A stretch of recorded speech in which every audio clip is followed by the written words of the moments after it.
Hello everyone, welcome to another Flesh and Blood video. We're back with some more deck lists, and since I pretty much have done this every set release since really starting to upload Flesh and Blood, let's start it off with an updated Phi Rising Rebellion deck list. Let's get started. First, obviously, the hero.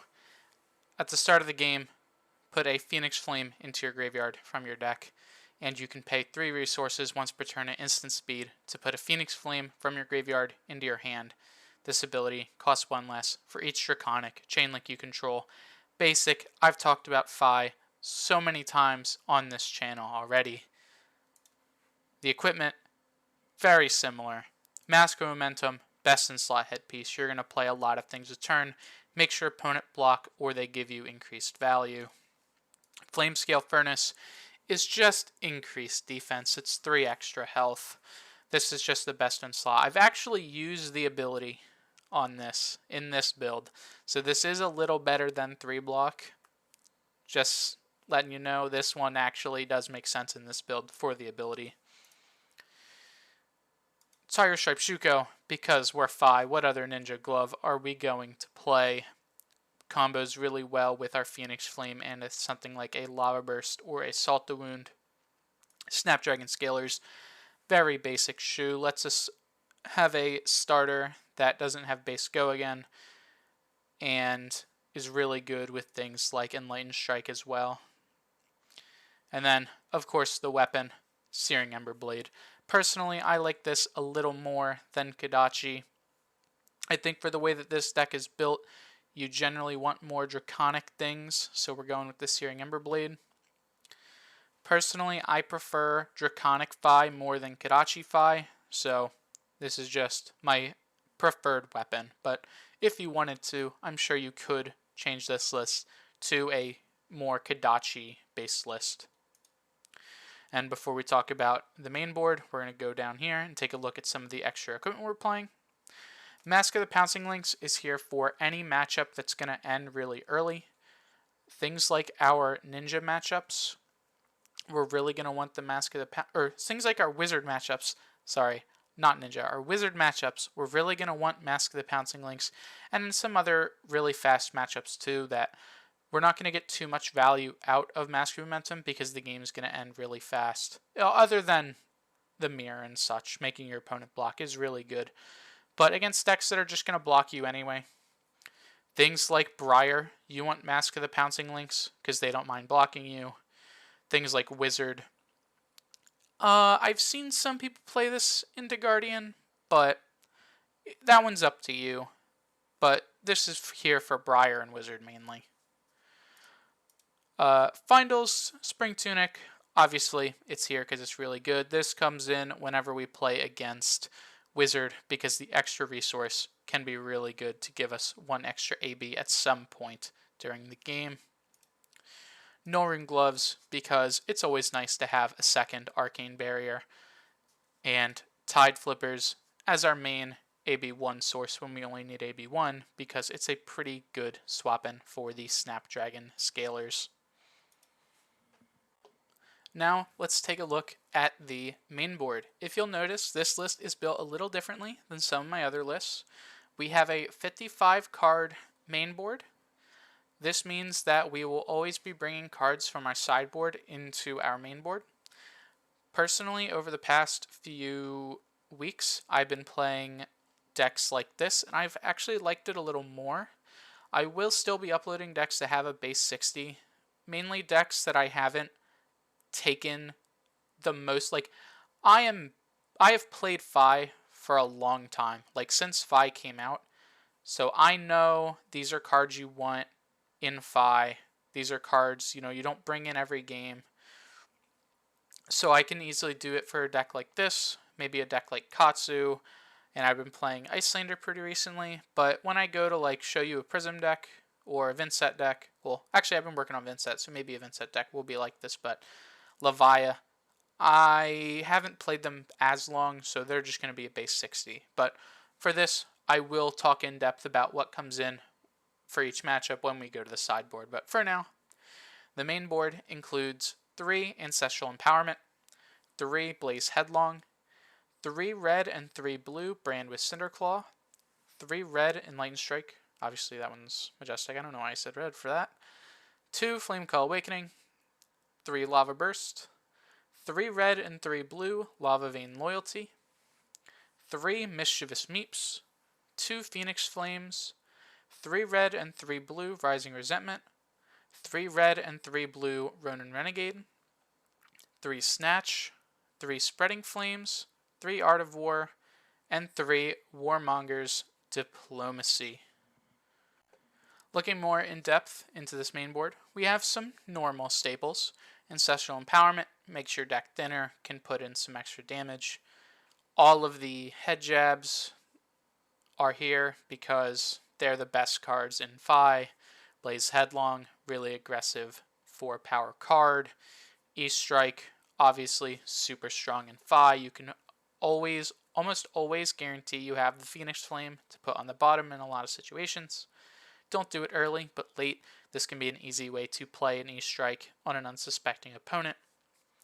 Lava Burst, I've liked this a little more in recent times because there are a lot of times you just need a 3-block card, and this is a good 3-block card. Spreading Flames, Art of War, your obvious pumps. Normally I do play 3 Phoenix Flame, but since this deck isn't on Inflame, we're only on 2. Mainly because it's here to find off the Flame Call Awakening to gain a bit of extra resource. This deck has a little more...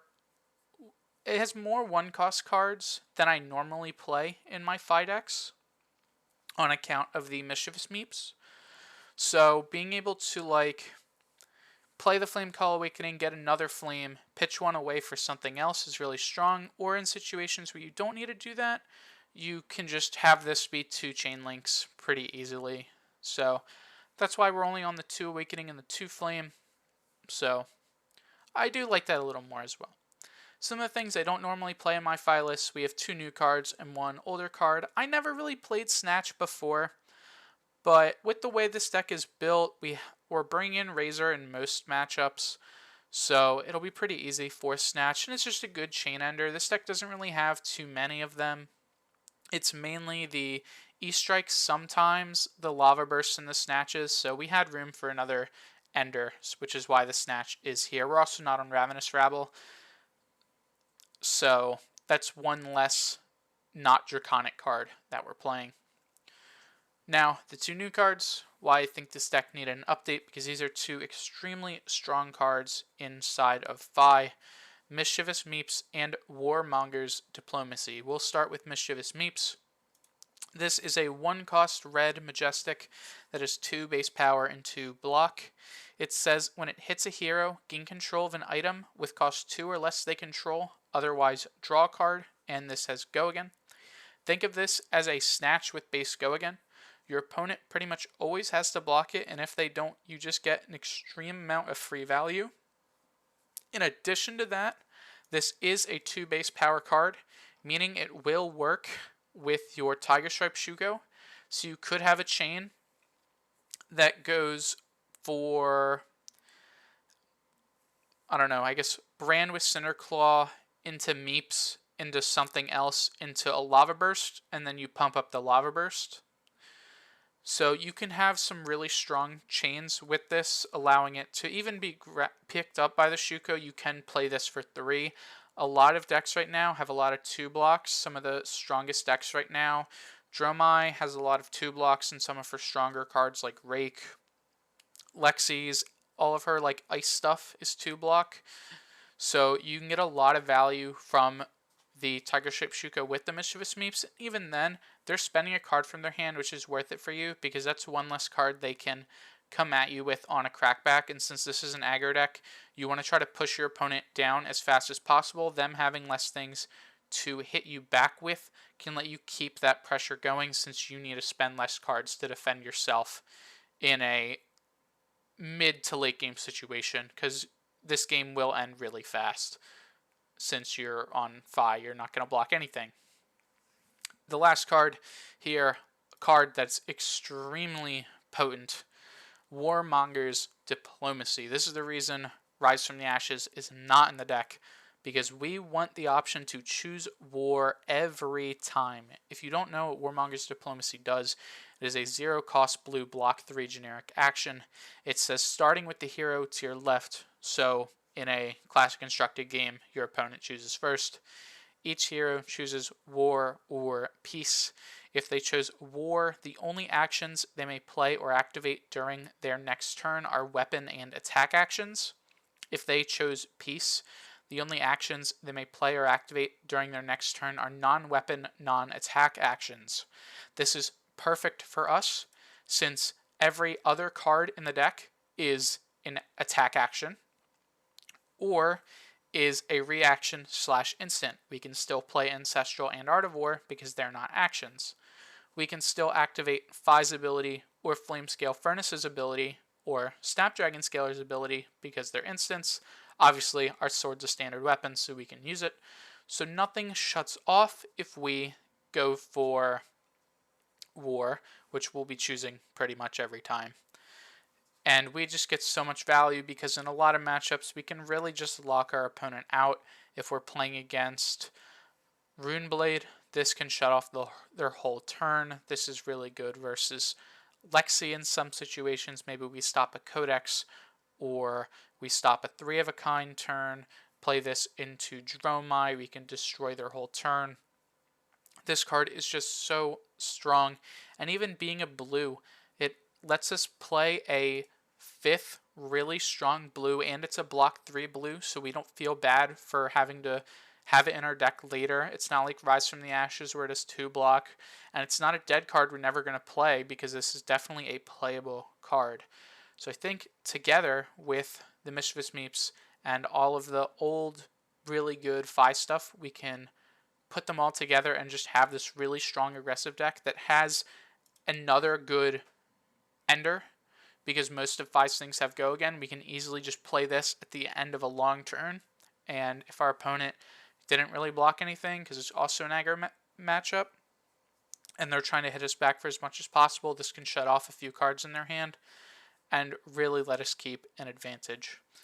So that's why this card's so strong. That's why I like the Meeps.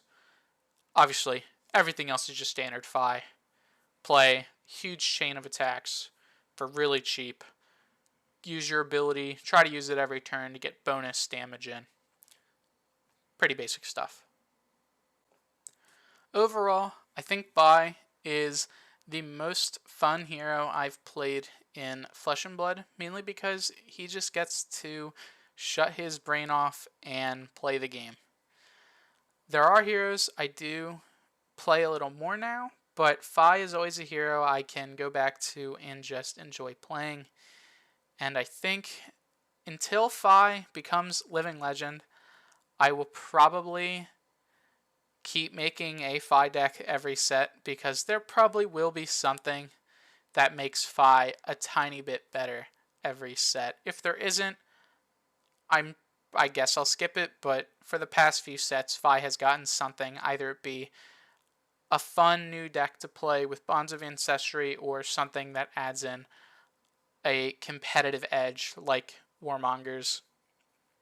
Phi just gets a tiny bit every set, and it just makes him that tiny bit more fun to play. I hope you guys enjoyed the video. I hope you guys had a good day. I don't say this much, but if you did enjoy, I would really appreciate if you liked and or subscribed to my channel. I try to post videos every Thursday. And with that all said, I'll see you all in the next one. Goodbye.